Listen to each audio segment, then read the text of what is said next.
The U.S. ambassador to the Dominican Republic, Leah Campos, just made a major move, kicking the entire DEA out of the Dominican Republic due to allegations of corruption. Today, I'll share what I know, what I think, and how this, along with some other political news, impact my mindset around investment in DR. When the news broke about the ambassador shuttering the DEA here in DR, the rumor mill fired up and all the assumptions in the world that you can even think of were made. I posted on Instagram, it got over 100,000 views, and you saw everything from DR corrupts people no matter where they're from, to this was a really smart move by her, to there it goes. Here comes all of the drugs into country with the DEA no longer in DR. And even some knee-jerk Trump reactions, which is just natural in the political climate we have in the U.S. But here's all the facts so that we're really clear. DEA has operations in multiple countries in the Caribbean, has had long-standing operations in multiple countries in the Caribbean. Their role is to support local anti-narcotics enforcement efforts, not to be the gatekeeper of it. The DEA agent arrested in country under charges of corruption was a supervisor in the DEA, despite reports that it was the lead person of all DEA operations. It wasn't. This person has been in the country for 6 years in their current position, and the allegation is that they helped about 119 people get visas they wouldn't have otherwise, or move up the list of timeline to get the visa in exchange for thousands of dollars in compensation, including at least one case of alleged fraud in this process. Now, naturally, because it's the DEA, the Drug Enforcement Agency, the assumption is that it was some sort of trafficking, but we don't know that. That news hasn't come out at the time that I'm recording this. Right now, it looks like an abuse of the visa system in exchange for money. Whether drug trafficking or anything narcotics related is involved is really right now a matter of conjecture because of the title that this person held. Supervisor in the DEA, but it very well could be an abuse of power on visas, and that's it. What's also not known is who are these people? Were they criminals? Were they eventually likely to get a visa and this person just expedited that illegally? We don't know.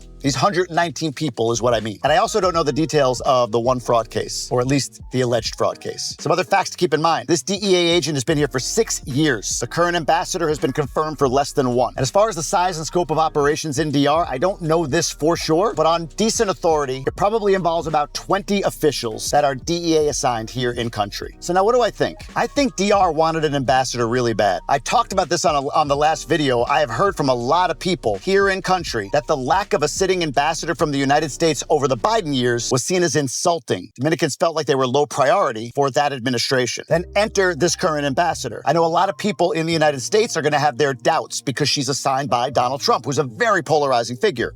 If you didn't know. But what I see is a very active and engaged ambassador. She's visited with the vice president, with the former president, Leonel Fernandez, even big-time stars like David Ortiz, and absolute nobodies like me. And to be clear, my interactions with her have been nothing but human-to-human, cordial, social, and honestly, more exploratory for her. My experience, what's it like? What do you think the embassy could use? Did you know the embassy had these services? Like, that's it. I don't have insider info. I wish I were that cool. And I know she's had meetings with other business leaders, influencers, personalities, and you name it. Very actively engaged here in country. Very tuned in to the U.S.'s role here in the Dominican Republic. So do I think? I think for her to shutter the entire DEA, and for there right now to be one person accused of any wrongdoing within that organization of maybe about 20 people, it means one of two things, or maybe both. Either she wanted to send a very strong signal aligned with everything I just said. DR, you're a priority. I'm going to go meet with your most influential leaders and personalities and nobodies like Jamie Gruber. I think she just likes my reels making fun of my Dominican wife, to be honest with you.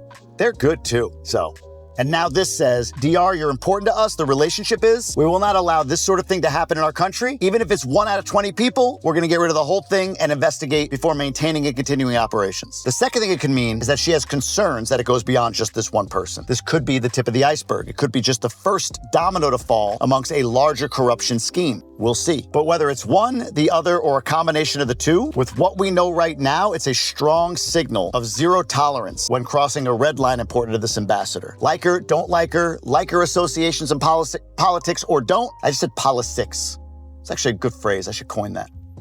Anyway, if you don't like that, it's sort of irrelevant to me. I look at it purely from a leadership perspective, and time will reveal the total story. But as of right now, whether it's scenario 1 or 2 that I presented or something else, it's a strong leadership move. You don't draw red lines without enforcing them. Not with your kids, not as a diplomat, not as a business leader. Now, I also believe that this will be a temporary stoppage of DEA operations here in DR. And my evidence for that, at least, is I see so many other countries that have had long-standing DEA presence, people in the country supporting the local law enforcement groups that, I think it's just a matter of time before it returns here. That combined with Trump at least rhetorically saying, hey, I'm all about anti-narco trafficking. At face value, if you believe that his arrest of Maduro was due to his designation as a drug kingpin, then I don't see how you leave DR, geographically a key pivot point for narcotics trafficking and strategically a major partner in the war on drugs, having seized record amounts of drugs in the last year. How do you leave them without a DEA presence long term and say that you're serious about not allowing drug trafficking? But again, time will tell. And while we're in the sort of political realm here, I want to talk about one other breaking story that I saw today, and that is some early polling for the next president of the Dominican Republic. Look, we still have some years with Luis Abinader, but a recent poll showed a new candidate emerging as of today as the most popular. His name?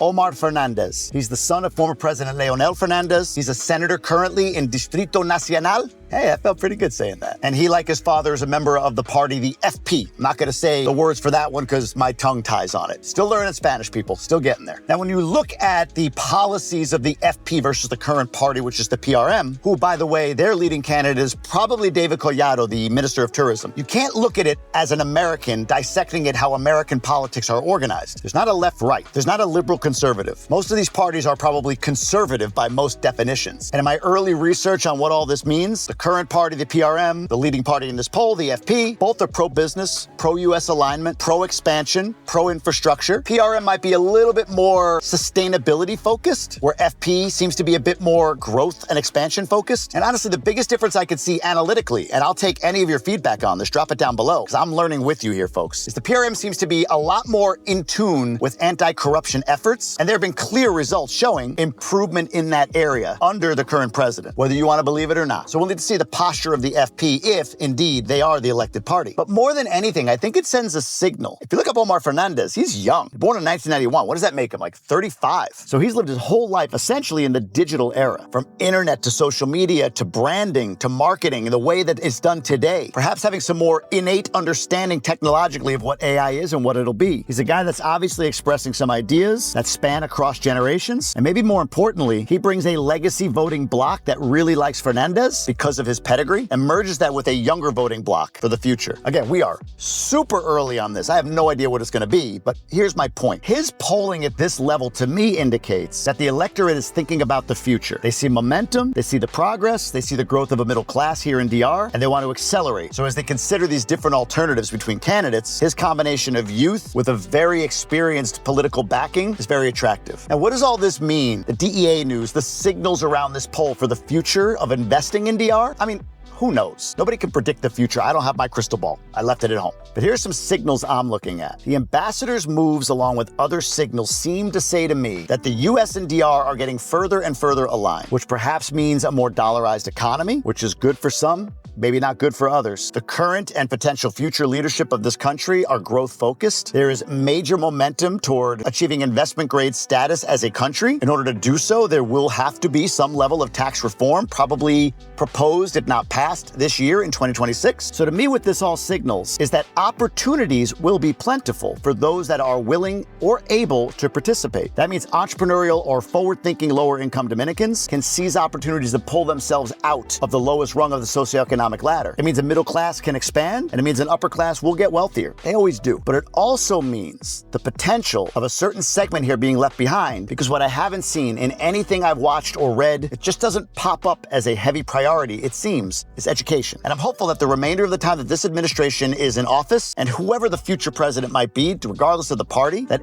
education becomes a higher level priority. Again, folks, my analysis doesn't make me right, doesn't make me wrong, just my thoughts. My kids are growing up in this country. We've chosen for them to be Dominican. I mean, they're already half Dominican. My wife's Dominican, but you get my point. So when I look at all of this, I'm looking at it through the lens of not my future, but theirs. Do they have the choice of building a life here in DR? Or will they need to go elsewhere? Will there be the kinds of opportunities for them and others in this country to live out, as Jonah Gomez says, the Dominican dream, just like we have the American dream? My honest assessment right now is, despite the challenges, despite infrastructure lagging the growth, despite corruption still being something that pops up a lot. See the Senasa scandal. Despite a portion of the diaspora being extremely vocal about the lack of trust in the progress of DR, which is terrible marketing for the country when its own people living abroad have that criticism. And again, that's Completely up to those people. I'm not hating on that, but it is bad marketing. Despite all of that, I see a bright future for this country. I honestly don't think my wife and I would have said, let's set up roots, let's sell our U.S. house, let's buy here,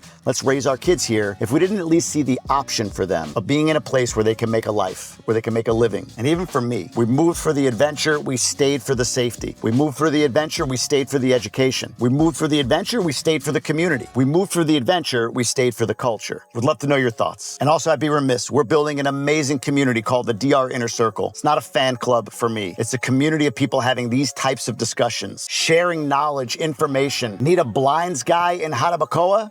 People in there know who they are and they've used them. Or if you're about to make the move or thinking about the move in the next year or two, you get to build community with folks inside of the Inner Circle before you even hit the ground. Would love for you to check it out, jamiegruber.com, and join us. And if you want to hear more about the ambassador appointment, I did a whole video right here. Just tap on that link right there, watch, and you'll get all the information you need regarding that appointment. See you on the next one.